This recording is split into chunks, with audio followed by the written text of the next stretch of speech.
আমি সাকিবুল সাফওয়ান, পরিচালক এম আব্দুল লতিফ শিক্ষাবৃত্তি।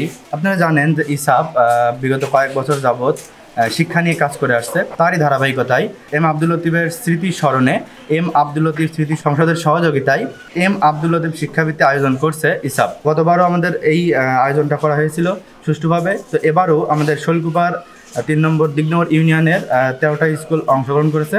আর সেই স্কুলের শিক্ষার্থীরা ইতিমধ্যেই সুন্দরভাবে পরীক্ষা দিচ্ছে। এম আব্দুল লতিফ স্মৃতি সংসদকে অসংখ্য ধন্যবাদ এত সুন্দর একটি অভিবৃত্তি পরীক্ষার আয়োজন করার জন্য। তো ফিউচারে এই ধরনের আয়োজন যাতে আরও হয় এবং আমাদের ইউনিয়ন সহ সারা দেশব্যাপী এই ধরনের কার্যক্রম যাতে চলমান থাকে। আর এইসব এই ধরনের শিক্ষামূলক কাজকর্ম অনেক আগে থেকেই করে আসছে, সেটা আপনারা সবাই জানেন। তো ফিউচারে যাতে ইসাবের মাধ্যম দিয়ে এই ধরনের কার্যক্রম পরিচালনা করতে পারি। আর এম আব্দুল লতিফ স্মৃতি সংসদকে অসংখ্য ধন্যবাদ এই কার্যক্রমের সহযোগিতা করার জন্য। ধন্যবাদ।